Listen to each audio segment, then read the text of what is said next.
Dentro disso, eu vou entrar agora em estruturas multiplicativas. Por conta do tempo, eu vou dar continuidade e aí no final a gente vocês podem interagir. Ou então, se tiver alguma dúvida, em algum momento pode falar também, não tem problema. Dentro disso, Vergniaud, ele ainda vai discutir os conceitos matemáticos, que os conceitos matemáticos eles são organizados em campos conceituais, e o campo das estruturas multiplicativas, além das operações de multiplicação e divisão, envolve também o conceito de fração, razão, proporção e ainda probabilidade. Então, veja que é um conceito complexo de estruturas multiplicativas. E aí existem diferenças significativas entre o raciocínio aditivo e o multiplicativo. Por isso que você vai ter que ensinar os dois de forma bem problematizadora, contextualizada, para que os alunos eles possam construir esse conhecimento. Então, na adição se trabalha com a ideia de relação parte-todo, e a soma das partes é igual ao todo, sendo que as partes são de mesma natureza. Então, na soma, você tem muito essa característica das partes ter a mesma natureza. Já na multiplicação, existe uma relação fixa entre essas duas variáveis. Vou mostrar para vocês. Então, ó, quando resolvemos problemas que envolvem a multiplicação, busca-se saber o valor numa variável que corresponda a um valor dado em outra variável. Por exemplo, em um pacote há 5 balas, certo? Quantas balas há em 7 pacotes? Ó, então, em um pacote há 5. Em 7, haverá quantas balas? Então, o aluno ele vai ter que identificar o que é que o problema quer e fazer essa relação. Qual é a taxa de crescimento? De um pacote eu tenho 5, e 7 eu vou ter quantos?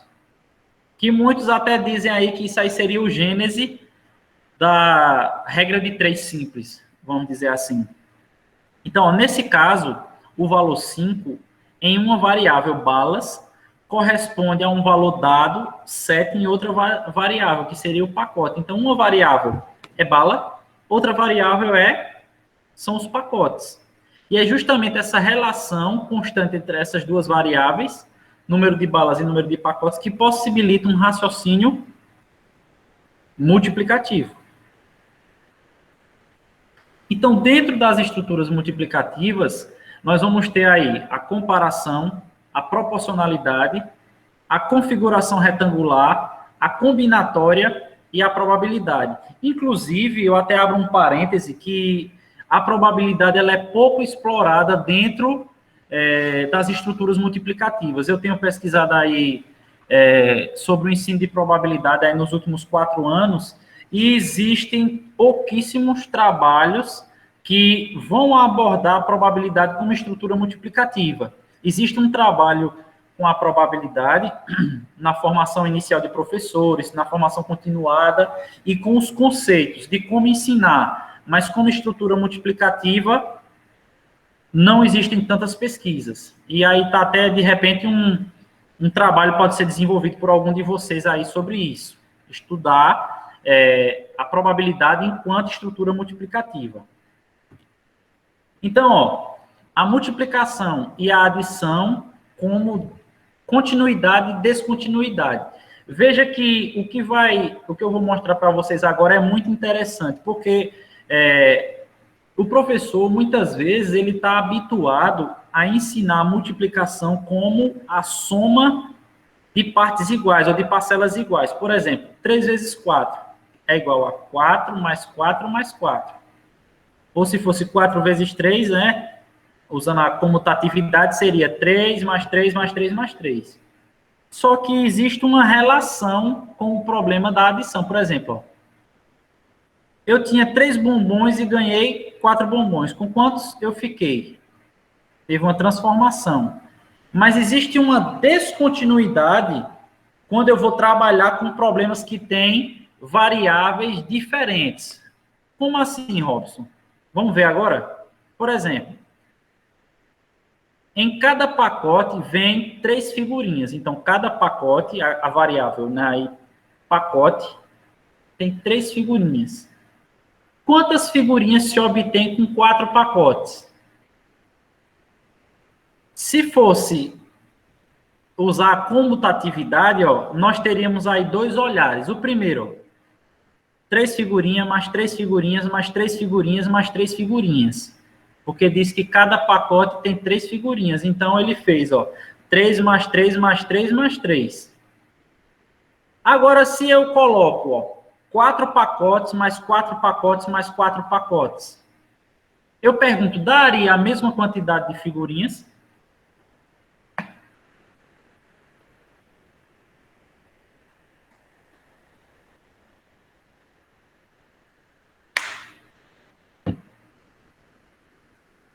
Sim ou não?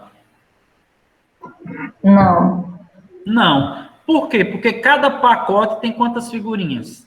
3. Ao todo iam dar 36. Então, vejam que haveria o quê? Uma descontinuidade nesse processo. Ou seja, eu não iria chegar ao mesmo resultado. Então, existe particularidades, nuances da multiplicação que, dependendo da natureza do problema, eu não vou poder usar a propriedade comutativa. Beleza? Então, ó, dentro das estruturas multiplicativas, existem os problemas denominados de proporção simples, que seria a relação de 4, por exemplo, relação quaternária, chamada 2 a 2 da mesma espécie. Por exemplo, eu tenho um grupo 1 e o grupo 2. O grupo 1 seriam pacotes e o grupo 2 figurinhas. Então, um pacote contém 3 figurinhas. 4 pacotes vão conter quantas figurinhas? Então, isso é uma proporção simples. Ou seja, você vai descobrir a proporcionalidade. Se 1 é 3, 4 vai ser quantas? E aí que nasce aquela ideia de multiplicar os meios pelos extremos, né? O 4 vezes o 3, o 12. Ou você descobrir essa taxa de variação. O 1 para 3, ou seja, você multiplicou por 3. O 4 também vai ter que ser multiplicado por 3. Essa é a taxa. Aí 4 vezes o 3, 12. Por exemplo, comprei 3 sorvetes por R$6. Quanto vou gastar para comprar 6 sorvetes? Então, ó, 3 sorvetes, foi pago R$6, que é o outro grupo.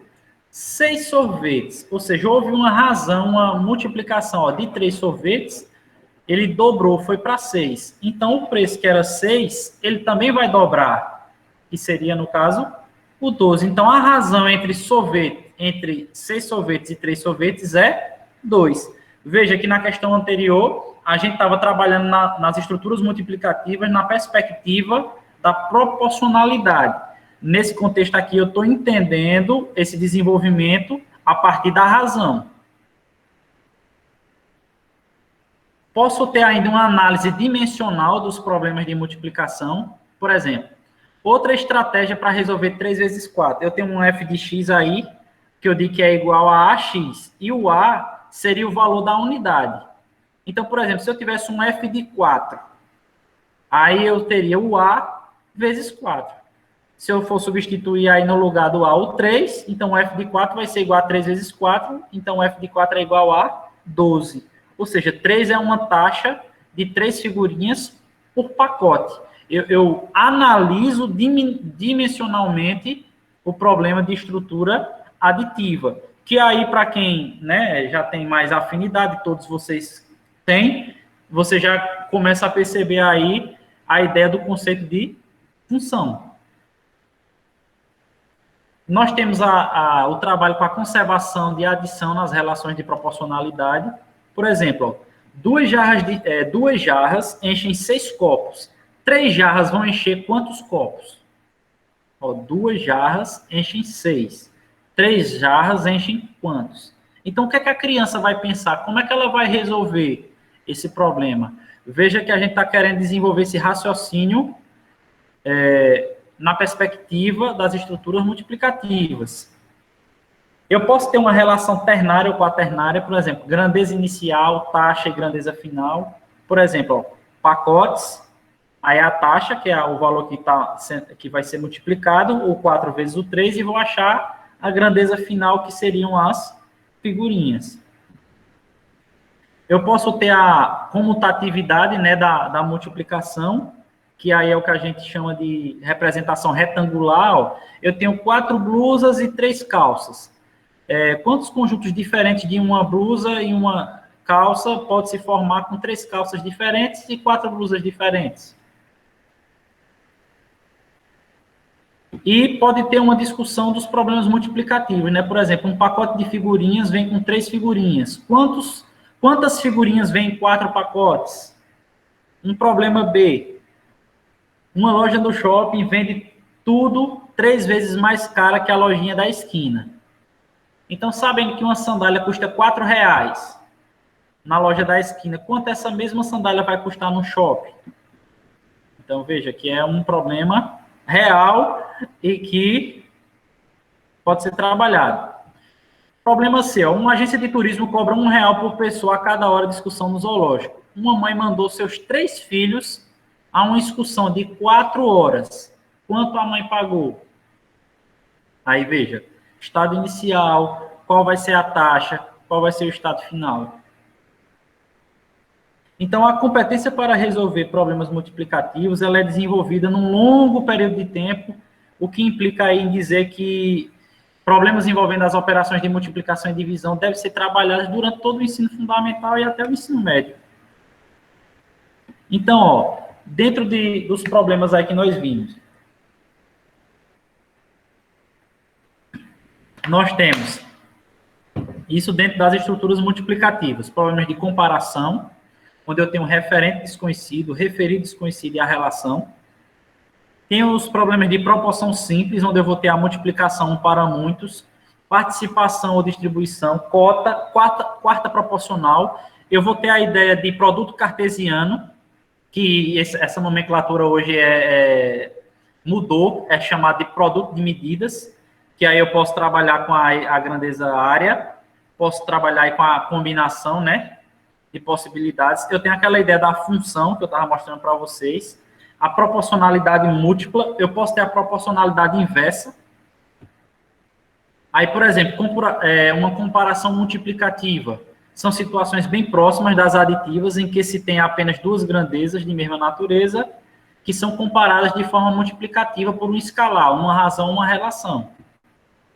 Tem a comparação multiplicativa com referente desconhecido, que foi aquela que a gente viu no shopping, do exemplo, né, da sandália. Eu posso ter um problema de comparação multiplicativas que podem ser de diversos tipos de dificuldades quando se alteram essas relações. Que o problema vai estar na relação que é feita entre as grandezas. Por exemplo, uma comparação multiplicativa com relação desconhecida. Mário ganhou 18 bolas e Rosa ganhou 6 bolas. A quantidade de bolas que Rosa ganhou é quantas vezes menor que a de Mário? Veja, eu estou trabalhando aí com um conceito de fração. A comparação multiplicativa com relação desconhecida, vezes mais, ó. Comprei uma boneca de 21 e uma bola de 3. Quantas vezes a boneca foi mais cara que a bola? E eu posso ter uma comparação multiplicativa com referido desconhecido. Por exemplo, a idade de Paulo é 5 vezes maior que a idade do seu filho. Paulo tem 30 anos. Qual vai ser a idade do seu filho? Temos os problemas de proporção simples. Por exemplo, ó, 1 para muitos. A receita de brigadeiro de Maria leva 1 lata de leite condensado para cada 5 colheres de chocolate. Ela vai fazer brigadeiros com 4 latas de leite condensado. Quantas colheres de chocolate ela usará para a sua receita? Aí tem o problema de proporção simples, partição. O médico mandou Marta tomar 24 comprimidos em 8 dias. Ela quer tomar a mesma quantidade de comprimido todos os dias. Quantos comprimidos ela vai tomar? Então, já a ideia de partir. Tem o problema, sim, proporção simples, com a caracterização de cota. Ó, Para ficar boa de uma doença, Ana tomou 32 comprimidos. O médico mandou a Ana tomar 4 comprimidos por dia. Quantos dias este tratamento vai durar? Tem a quarta proporcional. Ó, Dona Benta usa 15 ovos para fazer 3 bolos. Quantos ovos ela precisa para fazer 5 bolos? Aí entra aquela ideia da regra de 3, né, da proporção. Então, esse tipo de problema, que durante muitos anos na escola era abordado somente por regra de 3 e os conhecidos problemas de proporção. Então, veja que a gente tem aí diferentes invariantes, os produtos cartesianos, que agora são chamados de produtos de medidas, né? Então, ó, quando uma nova grandeza é obtida como produto de 2 ou mais, como é o caso na área, no volume das combinações, sem que uma das grandezas dependa da outra, né? Aí tem a grandezas com medidas contínuas, né? Por exemplo, produto cartesiano, eu posso ter 2 grandezas contínuas, como a área. Por exemplo, a sala de aula da escola divertida tem um formato retangular, com 3 metros de largura e 5 de comprimento. Qual vai ser a área dessa sala de aula? Que é o chamado produto de medidas, né? Por conta dessas medidas aí. Você está trabalhando com uma medida e eu vou medir isso aí o quê? Em uma outra, né? Porque 3 metros de largura por 5 de comprimento, eu estou trabalhando com largura e com comprimento, que são grandezas diferentes. Mas a área ela vai ser dada em metro quadrado. Perceba que existe uma modificação aí nessa grandeza. E não há relação direta entre as grandezas, problemas com a proporcionalidade simples e dupla, com grandezas com medidas contínuas. Outra aí eu estou correndo um pouco por conta do tempo, pessoal. Comparação com o todo desconhecido, ou seja, mais um dos números implícitos. Exemplo, em uma sorveteria, o sorvete de uma bola pode ser servido em casquinha ou copinho. Tem 4 sabores diferentes, menta, baunilha, chocolate e morango. Maria quer um sorvete de uma bola. Quantas maneiras diferentes ela tem para escolher? Aí nós temos a ideia de comparação com um todo desconhecido e aí o tipo de raciocínio combinatório. Ou você poderia fazer a disposição retangular também. Olha aí, ó. E aí pode ser utilizado o diagrama de árvore como estratégia, ou, por exemplo, uma tabela de dupla entrada aí também. Aí você pode trabalhar tanto a combinatória como a estatística. Tem a combinação com parte desconhecida. Ó, uma loja vende bolas de cores diferentes e em 2 tamanhos, grande e pequena, para cada cor. Tem bolas dos 2 tamanhos. No total são 12 bolas diferentes. Quantas cores diferentes podem ser as bolas? Combinação total com o total desconhecido e números implícitos. Eu vou passar. Ó, que diz assim, ó, um pedestre encontra-se no meio de uma praça. Em cada canto da praça tem uma saída. Quantos caminhos ele pode seguir para sair da praça? Sem pisar nos canteiros e sem passar pelo mesmo caminho 2 vezes. Ele sairá pela primeira saída que encontrar. Aí, ó, veja aí, ó. Como é que ele vai fazer para sair? Esses problemas aí, eles são bem interessantes para desenvolver aí a criatividade, até mesmo a geometria com os estudantes. Tem a ideia de função bilinear, quando há uma linearidade com cada uma das grandezas envolvidas, como taxas diferentes de ou como o problema a seguir. Por exemplo, um parque de diversão cobra R$4 para cada criança brincar em qualquer brinquedo durante 1 hora. Dona Lulu levou 3 filhos para brincar no parque 2 horas. Quanto ela gastou? Ela pode modelizar esse problema. Bom, é isso, pessoal. Corri para conseguir dar conta aí dos slides.